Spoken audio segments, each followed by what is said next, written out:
Greetings! Time to do an end of year Church House Classics review. What's been through my workshop?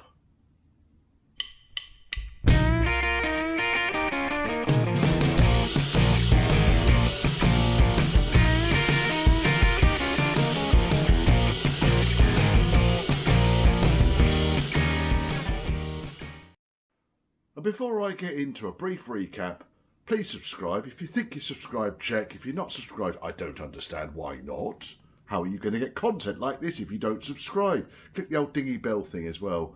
Comment down below, thumbs up, thumbs down, all helps the algorithms. Usual stuff. If you fancy contacting me, then it's Church House Classics. And that's all one word, @gmail.com. There's only one of me. It may take me a little while to get back to you, but I will. Rest assured. And if you fancy supporting the channel, then there's a PayPal me link scrolling down here. All donations are gratefully received. Now, some of you will have seen the Land Rover monthly article that I was in January 2025, came out in December. And everyone who knows me has said, why are you holding a beer on the front cover? It's my coffee cup. You heretics. As if I'd be holding a beer. Who'd have thought it? Anyway, let's get on with this. So I got my crib sheet. It's been a long year. But somehow, paradoxically, a very short year. I've got no idea what happened to September, October and November. They just vanished. So if anyone can let me know where they went, that would be quite useful. I mean, looking through the videos, I did get quite a lot done. But sometimes you just have to sort of go through it and think, good grief, did I really get that lot done? So here we are. It's not going to be to everyone's taste, but, you know, if you fancy, you know, just a brief catch-up, and I'll try and put the links into this video, but if I can't do that, then I tend to put playlists for each of the series of restoration projects. I create a playlist which is on my channel, and you can go through and watch them end to end. Good fun. Coffee, because it's still morning. Right, okay. So we started 2024.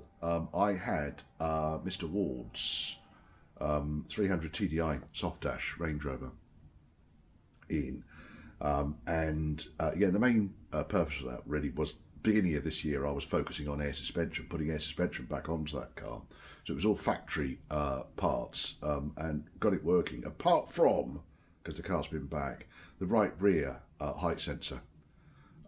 There's a segment of the rotation which is completely dead, so I need to find another height sensor. I am searching, probably found one by the time you see this video. So yeah, we'll get that sorted out, and then we'll have the air suspension fully reinstated on that. You will have recalled my dad's series Land Rover. That was in here most of the year.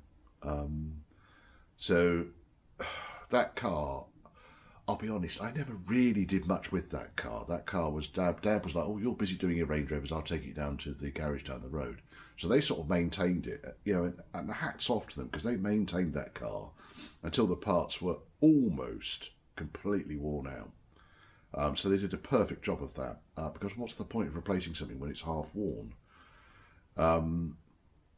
It's still only halfway through its life. So yes, so by the time it got to me, and it had been off the road for a couple of years, yeah, it needed quite a bit of work, and there was a lot of stuff that was completely worn out on it. So I ended up rebuilding, if you remember on the series, but I ended up rebuilding both axles, replaced the clutch, fixed the leaking gearbox, all swivels, new bearings, new seals. I had to replace the rear axle casing because it had rotted through. Who'd ever heard of that? But there was quite a lot of that going on at the beginning of last year, but then it kind of stretched on. So the idea was I was just helping my dad out by doing that car, and it would fit in between other jobs. So while there wasn't a huge amount of work went into it, it did sort of spend most of its year in my workshop. One of my biggest challenges of 2024 came next, and that was the Royal Range Rover and the swimming pool issues. So if you're not aware, the Range Rover Soft Dash shares a bulkhead with the Disco 300 series. Disco 1 certainly, I don't know if it's Disco 2, but certainly Disco 1, because I've got one and it's exactly the same bulkhead. apart from a couple of minor brackets, but it's exactly the same. And the problem is the centre section of the bulkhead is lower than the outlying sections. And Land Rover very helpfully put an incredibly large blob of seam sealer at each end of the swimming pool, thus making it even deeper. And the water sits in there, and eventually it just rots its way downwards through the seams. It's a horrible job. It is a complete dash out. If I was to do it again, I would have all of the inlet out off the engine as well to give me more space.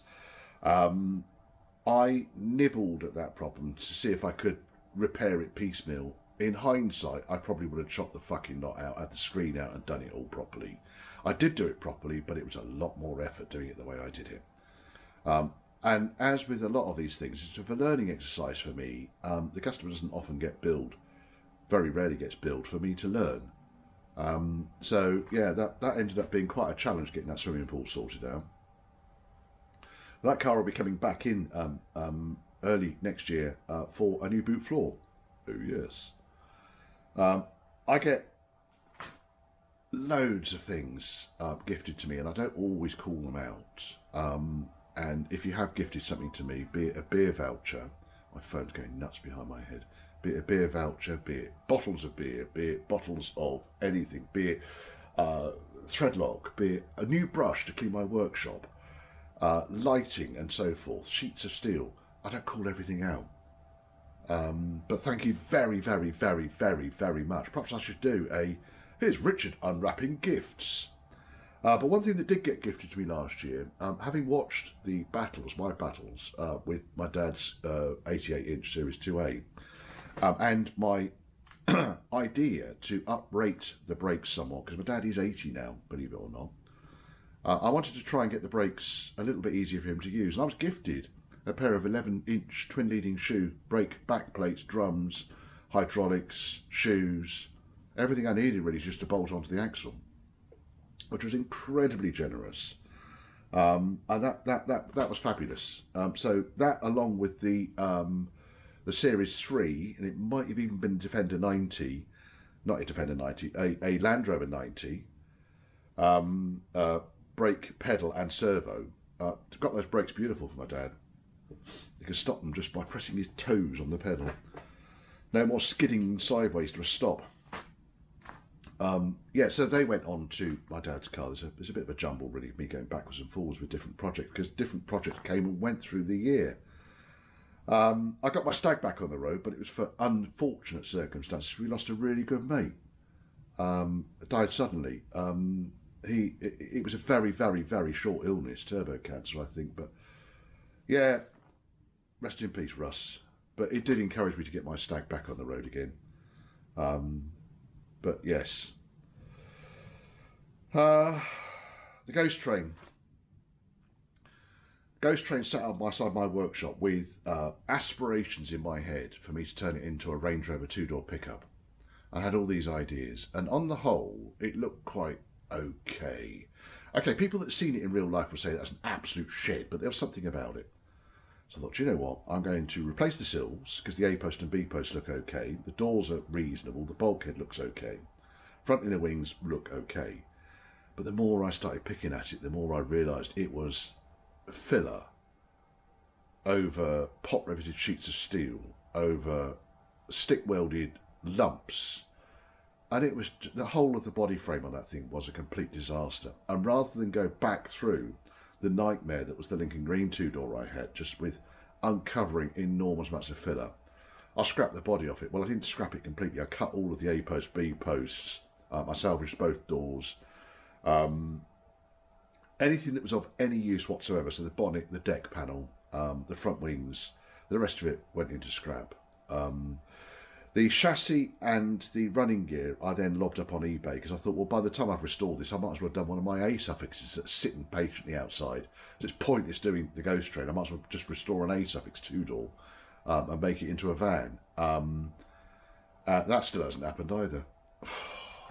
Anyway, so I sold the chassis and running gear and the engine and gearbox to two different eBayers, both local to me. And one wanted the engine and gearbox to go into one Land Rover project, and the other wanted the chassis to go under one of his Land Rover specials. So, Ghost Train lives on elsewhere. You guys were all right about that. It's a shed. Get rid of it. I did. The chassis was quite good on it though. Then, having got rid of Ghost Train, I needed a plan B. So I thought, you know what? I quite fancy a three-door disco. Let's go and find the worst three-door disco known to man. No, I didn't. The idea was to find one that I could just put straight on the road. So I sold the Mitsubishi. That went. The L200 went quickly. Sold it to Steve the Body. Sold it for what I paid for it. And he was delighted with it. He shifted it on.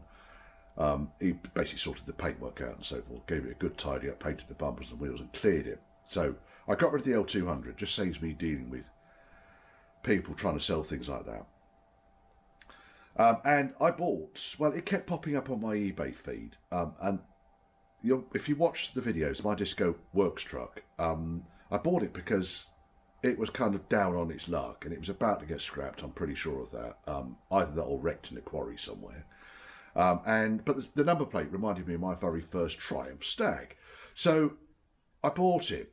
And then I've spent, since May, welding the bloody thing up. What does a bloke with 8 projects not need? A 9th, yes. Anyway, it's back on the road now. So I summed up that project to date because there's a lot of episodes. I've got a lot of videos that are yet to be published, broadcast on the channel. Which is why when you're watching, you often see things moving around and cars changing from MGB to MG Midget, etc., etc., etc. So, yeah, Disco 1 is on the road.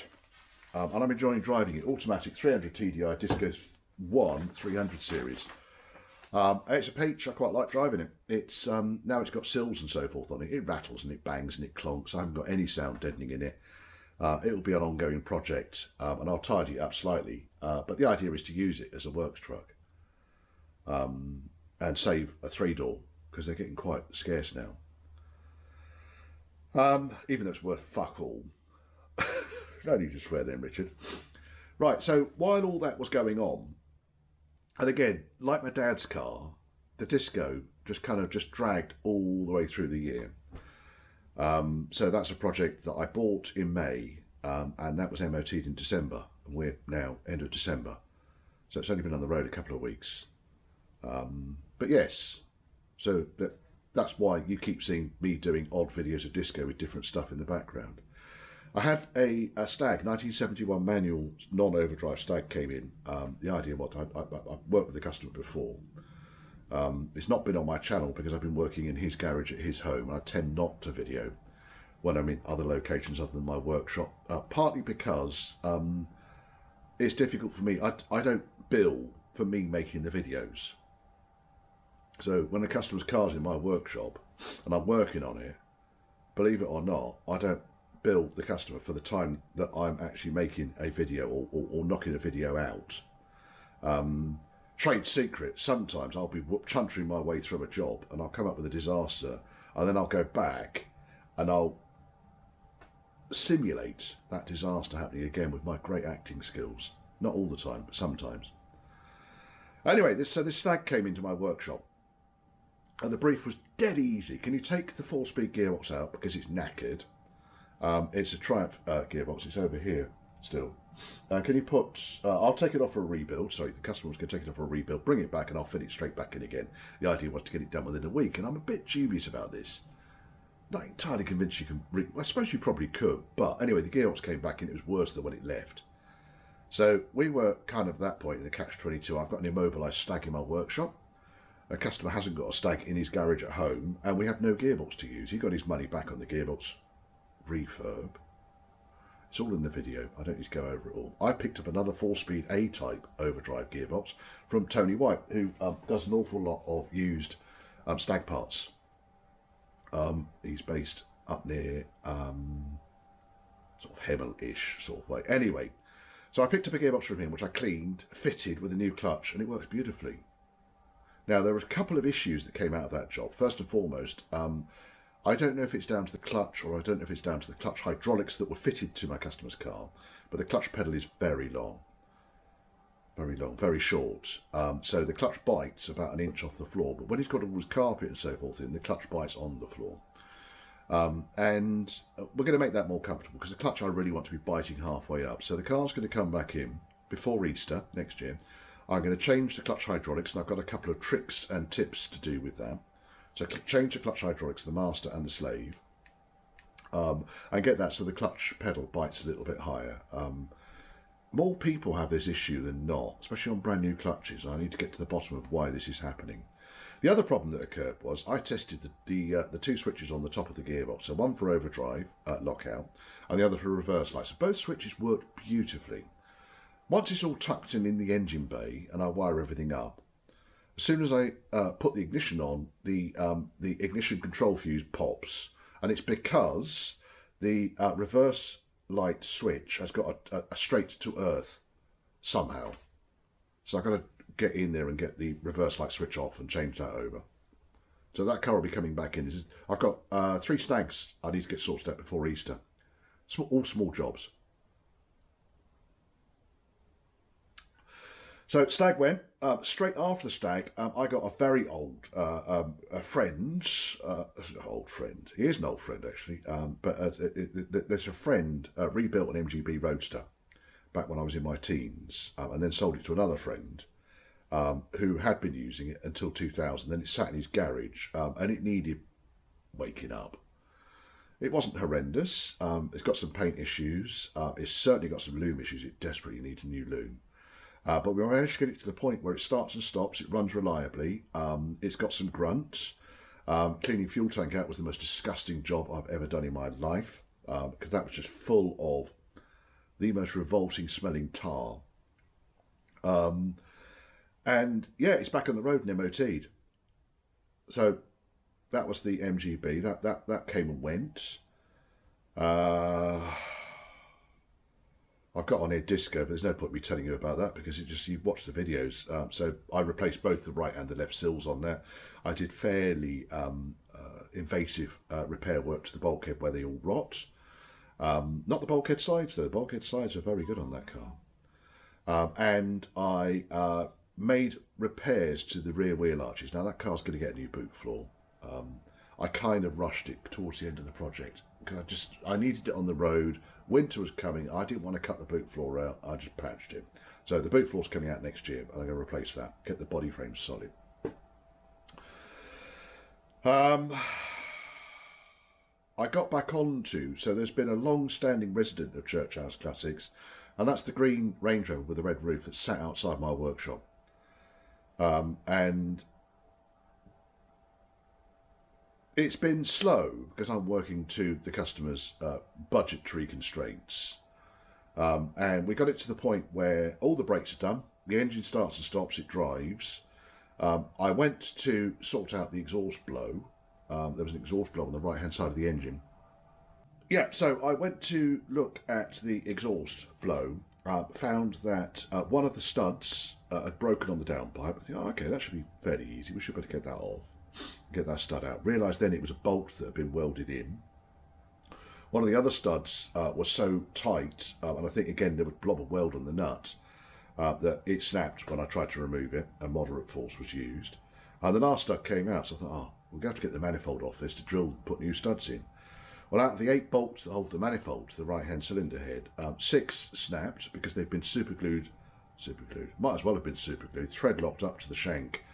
1 had been glued in, good work that, whoever did that, and 1 came out. So now the car's immobilised, needs a top end overhaul. It's sitting outside my yard while we work out what we're going to do. I was bogged down with other stuff at the time, I needed to catch up with other projects, so I said to the customer, move it over to the side of my yard, and we will consider what we're going to do in 2025, but effectively both heads need to come off. It will probably be easier for me to source another pair of heads than to extract 7 broken studs, because one's already been glued in. I broke 6, 7th, and the other head I've not even entertained undoing the bolts. I want to get some oxyacetylene into it, I think. I don't know. I've got the amount of swearing I've done over threadlock this year has just been ludicrous. I mean, during this year as well, you will have seen, you won't have seen yet, if we're talking about that, we are going to be talking about, yes we are, so I don't need to go on to that. So, when that occurred, I shoved it over to the side of the workshop, side of the yard, covered it. Just had enough of it. Let's move on with something else. Dad's car, engine out, new clutch. The clutch was definitely worn out. It's down to the rivets. Fixed that. My Stag, I got it out in September for now, and absolutely destroyed my differential. It's up on the shelf up there. I've kept it as a reminder that I'm an idiot sometimes. And luckily I had another diff. So I was able to service the second diff and pop it in, which I did a short video on. And it was while the car was at my yard. Another Stag owner had been in contact with me, lives locally near High Wycombe, and brought his Stag in, which we found out was 2 body numbers different to mine. So they were almost line astern, one interloper in between them. So I don't know if you know your Stag history, but the Stag body shells were built and trimmed in Spake and then shifted on transporters down to Canley where the running gear was put in. You wonder why British Later went broke. Anyway, so they spent all that time together, probably went on the same transport the lot, and ended up being assembled at Canley a dozen cars apart or so. And then found themselves next to each other in my yard 50 years later. So that car will be featuring on the channel. It's a really, really, really nice Stag. But it's got some minor challenges which we're going to go through. I've got down here September. So we're through to September now. Dad's car got its MOT. And first time, clean sheet. So I finished it with a question mark on the end of that. Because I don't think you ever really finish these things. But it starts, it stops, the doors open and close easily. I got some of the worst of the dents out of the front wings and lobbed some paint at it. Dad loves it. He loves being back in his Land Rover. We need to do a bit of a retrim. I need to put some more comfortable driver's seat in it for my dad. And we need to look at a new canvas tilt on that, but that'll be 25, I expect. And then the MG Midget arrived, still in the workshop, and I've put so I'm quite a long way behind on the MG Midget videos on the channel. They get about half the views of the Land Rover Range Rover videos. But the interesting thing is I tend not to swear quite as much in the MG Midget videos, and I get more revenue as a result of it. So half the viewers, more revenue. Should I stop swearing on my channel? Fuck no. In fact, there is a particular swear word that you can stick in right at the beginning of a video within the first 30 seconds and guarantees you'll get no advert interruptions. Might try that. I will do a video, by the way, on the YouTube and how YouTube works for me and which videos over the lifetime of my YouTube channel have come out on top, which ones have been the biggest flops. So I'll do that, rest assured, in January. So yeah, MG Midget came in. The owner is my wife's cousin's son-in-law, lives down in Bristol, inherited the car from his grandfather, and they've been struggling to find anyone that really understands old British cars and to get it running. So I took the car in with a view to sorting the brakes out, getting the engine running nicely, making it a little bit more reliable so they actually knew that it would start when they get into it, and getting it MOT'd. You've been watching the series about that car. There's a couple more episodes that are unpublished, but the car is almost finished. The idea was to get that done in January. He's going to drive it back home. I quite enjoyed working on it, having a little black midget, in the workshop. It's been nice, and it's one of the very last ones as well, I found out. So I went up to the British Motor Museum at Gaydon, and they've got the very last midget off the line. And it's nice to see one that is kind of as it left the factory, but then has been covered in dust sheets and God knows what else for the remainder of its life. Yeah, compare it to this one. So the MG Midget I've got here is largely rust-free. It spent much of its life in Spain in a warm climate. But then because of that, there's been challenges around a lot of the rubber. And also the level of gibbonry that's gone in with maintaining it and keeping it on the road. But we're getting there with it. I've enjoyed working on it. You will have seen the Lincoln Green 4-door, and again there's a whole load of unpublished episodes on this too. But the idea behind this, very, very, very similar to the Midget in that it's come from a life in Spain. It has been thrown together out of a series of parts and had some paint thrown at it, which looks tidy. It's got a good 5 foot, I'm looking at it right now, a good 5 foot kind of, it looks nice. But when you start looking, you think, oh, that door doesn't line up, and that doesn't, and that. Anyway, so the car's been in for me to sort out a world of electrical anomalies, to tidy the engine bay up, which I'm part of the way through, to sort out the brakes, which were hopeless, but also reinstate things like ABS, which I'm on the way through. Ultimately, we're going to lower the suspension. You want it inch lowered from standard, but really just get the thing, like the Midget, get it so it starts and it stops, so that the owner can jump into it and trust the fact it's going to start. And we're talking about a 1990s Range Rover here, which at the time would have been the most unreliable car in the world, but wasn't somehow. And I've done a video about that before, but I think at the time, people were spending a shitload of money on these things and expecting them to be like a Rolls Royce, and they're not. They're like a Land Rover. Just why the second gen P38 came out, and they went out of their way to try and make it more reliable, make it more refined, and yet somehow made it more unreliable, genuinely. Complexities of electrics and so forth. So yeah, this Lincoln Green 4-door left-hand drive Range Rover is going to be featured on the channel quite a lot beginning of January, beginning of 2025, as you see me battle through various issues with the car and get it back on the road. There's an engine, supposed to be doing an engine swap for it. So it's currently got 3.9, which is actually in good order, but the customer wants a 4.6 engine in a reasonable state of tune to go in running on carbs rather than the EFI. I'm not entirely convinced about this move. But yes, anyway, so that's the Lincoln Green 4-door. It's a nice car. It's largely rust-free. I've had to let in one small patch in the driver's left-hand footwell, and that was because the door seals had gone firm because of the Spanish sun, and then split, allowed water in, which soaked into the underlay, and over the last couple of years it just rotted through the floor. Once the moisture gets in, they start to go quite quickly. December, as I said already, I got a legit MOT. First time the MOT went through on the Disco, it failed, and that's because I work on the car as and when I can. And I hadn't actually realised I hadn't finished welding up the left-hand rear corner. Yeah, and Mark, who did the MOT for me, goes, I'm not happy with some of that welding. When I got underneath it, I realised, well, it's not welded. Anyway, fixed that, went back, he's happy with it. It's back on the road again. A car that you have not seen on the channel in 2024, but has been in the workshop before. It's a soft dash, very late soft dash, 3.9 Vogue SE, and it's got lots of the lights and bits and bobs on the front and inside, lots of gadgets and bits that the owner Dale really likes. But this car, I have been up and down.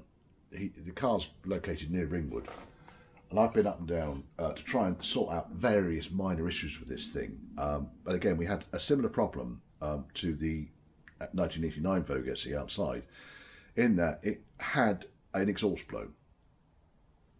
The exhaust blow was coming from the 4-into-1 collector that was underneath the driver's footwell. And these things are a bastard to get to, so there's no way it was being welded on the car. I don't even know how they got the pipes into the engine bay. It's almost like they lifted the engine up in order to fit the exhaust downpipes and then drop the engine back down to its mounts. It was an absolute bastard to get off. I had a huge struggle with getting the exhaust manifold bolts out. So out of the 16 bolts, 15 came out, one was not letting go. So then we adopted the approach of, well, let's just sacrifice the exhaust manifold so we can end up with a clear run at the bolt, because it was hidden on the left-hand side, third bolt back, which is obscured by the downpipe. So we chopped as much of the exhaust away, so we got a really clear look at it, loads of heat into it, and it just snapped off. So I ended up, I suggested that I'm not messing around in a farmyard fixing this thing. This thing needs to come up to my workshop, because realistically, I can't drill that out in situ. The heads need to come off it. Which is exactly what happened. There's a whole 3-episode series on that, and there's been disasters within that too. But the car's back up and running, rest assured. I just need to get it in MOT, and before I can get it in MOT, I need to replace the nasty plastic radiator, which ruptured between the automatic gearbox cell and the coolant cell. So when I was bedding the cam in, no spoilers, it was messy. I wasn't happy. So that's been in, and that kept me busy really for the latter half of December. The main reason that kept me busy for the latter half of December was because he lost another car that he was planning on using through the winter, his winter beater. Was borrowing a car from his boss, who the boss then wanted the car back, and he had no other car to use. So do you think you could just do the head gasket job on my Range Rover, get it MOT'd, and I can use that through the winter? It's fantastic. Yeah, I can do that.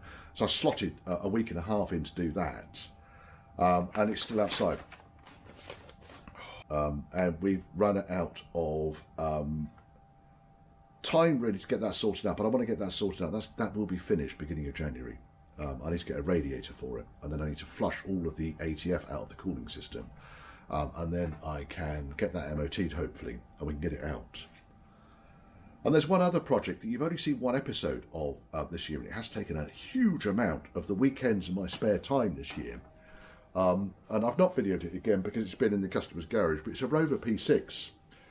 Belongs to a friend who lives not far away, and he was really looking for somebody to give him advice. He's very keen, knows exactly what he wants, but has no idea how to get there. So I acted really as hands-on consultant over pretty much every single weekend of this year in my spare time, reassembling this car with him, with the objective of making the NEC show in November, which we did. Unfortunately, I didn't make the NEC show because I went down with some horrible bug, which was a rotten shame because I'd love to have been up there and seen it. But anyway, the owners shared videos of it. There is one video on my channel, and it's basically the first time we started that engine up. I got it running in his garage. But yeah, that was a really enjoyable series. In hindsight, I probably should have videoed it because there was a lot of detail in that, a lot of information, a lot of fact-finding, a lot of troubleshooting, trying to get a car that arrived in 22 boxes and a bare shell on basically on its running gear with an engine and gearbox installed, to get that to a show car, effectively. Customers delighted with it. So I will do a sit down with Sean, the owner, probably in his garage or in the car. We'll do a sit down and we'll do a kind of a chat about the challenges of that project and where we went to. So if you're interested in your Rover P6s, that'll be coming up. And perhaps next time round, I get something really interesting like that. I'll serialise it. I don't know why I didn't. I think it's just because it was happening in spare time and I was that busy with other stuff. It takes me a while to edit the content down, and I will shoot a ton of footage. So in each kind of half-hour-ish episode, there's probably about an hour and a half to 2 hours footage. So I've got to sit there for an hour and a half to 2 hours for each episode, editing it down and trying to make it make sense. And most of it happens in kind of sequence. It's very, very, very rarely will I slot something in that I have to film later on into an earlier stage. So I try to make the videos in an intelligent fashion that reduces the amount of time then that I have to put into sorting them out. So then 2025, well, we've got the Lincoln Green 4-door, we've got the Midget, we have got finishing off the Disco. I've got to finish off Dale's 3.9 soft dash, get the cooling system sorted out and that MOT out. I've got a Rapier 127. Do you know what that is? Engine and brakes need to get sorted out on that. It's not mine, it belongs to a customer. I've got my own car, L95, that's going to start 2025. It needs to move outside briefly because I need the workshop space to get an engine out. So that needs to move outside, but then it's going to come back in again for me to start working on it. So one space in the workshop will be occupied by that, and the other space by whatever customer car I'm working on. Because it needs to happen, it needs to be back on the road. I've got a whole bunch of Range Rover classics and Series 1 Land Rover with V8. I've got 3 Triumph Stags. All of this stuff is booked in for 2025, and one of the biggest challenges I've got for 2025 is the list is about that long, and I need to filter my, because there's only one of me, filter my time in between getting the quick jobs done, but in a sensible order, first come, first served basis, and also having a contingency for as and when I meet a challenge. So, and I've discussed this before, one of the biggest problems I get is a car comes into the workshop and we get into the, oh, while it's there, could you just, or more likely, a car comes into the workshop and I think, oh, fucking hell, really? And it's then a discussion with the customer to say, look, really, while it's a part to this sort of stage, we should be considering doing this. And so jobs take longer than they have done. I used to give people slots. Your car will come in by June. Your car will come in by September. Nowadays, I'm working to giving people years that their car might be coming into the workshop, which is great for me, but terrible if you want your car sorting out quickly. And I'm trying to please all the people all the time. And it's not possible. So apologies if your car, it was scheduled to come into the workshop in 2024 and it didn't make it. As you've heard, there's been quite a lot going on and it is first come, first served. And I probably could have worked harder, but then that would have taken a lot of the fun out of doing this. I could get people working in the workshop with me. There's not necessarily the space, but then there's not necessarily the appetite for me to manage someone working in the workshop with me. So it has been an incredibly busy year. I've really enjoyed it. I'm looking forward to 2025. It's going to be a lot of fun. There is a huge amount of Range Rover stuff coming in and Land Rover stuff. L95 will get MOT'd. These are my predictions. So if I do one of these in 2025 and it's not, then you're quite welcome to come and kick me in the bollocks. And yeah, it's a lot of exciting stuff coming up. So I hope you've enjoyed the channel this year. If you're a new subscriber, there'll be plenty more coming. But yeah, please go back through the playlists on the channel. I try to keep things in a reasonable order so that a series on a particular car ends up in one folder and you can watch it from start to end. If there's anything you think I should be doing better on the channel, because people have commented, they preferred the early days of this channel when I was working in an open-fronted barn with the swallows crapping all over me and, you know, the horses in the field. And yes, it was idyllic, it was beautiful, but not practical. 200 miles from where I lived, or live. And this workshop is about half a mile away from where I live. So I have expanded the workshop, expanded the work yard, I should say, and I'm trying to tidy things up. Bertie Wooster, I am tidying up the workshop, trying to catalogue, trying to get rid of stuff that is genuinely rubbish. So you will see improvements, but me tidying stuff up doesn't always then equate to me be able to run the business, because I put too much time into tidying up. Same as with working on my own cars or my dad's car, or, you know, tidying up or shifting. These are days lost, and then of course it's a day lost to getting a customer's car done, ready for them. Yeah, it's like juggling hand grenades with a chainsaw. I could do it. It's fun. And if you haven't bought Land Rover Monthly yet, seek out a copy. I'm really pleased with the article. I was expecting a one-pager. They gave me a lot of space in the magazine. I'm really pleased. Thank you very much to Land Rover Monthly, the team at Land Rover Monthly, for that. A bit of a surprise.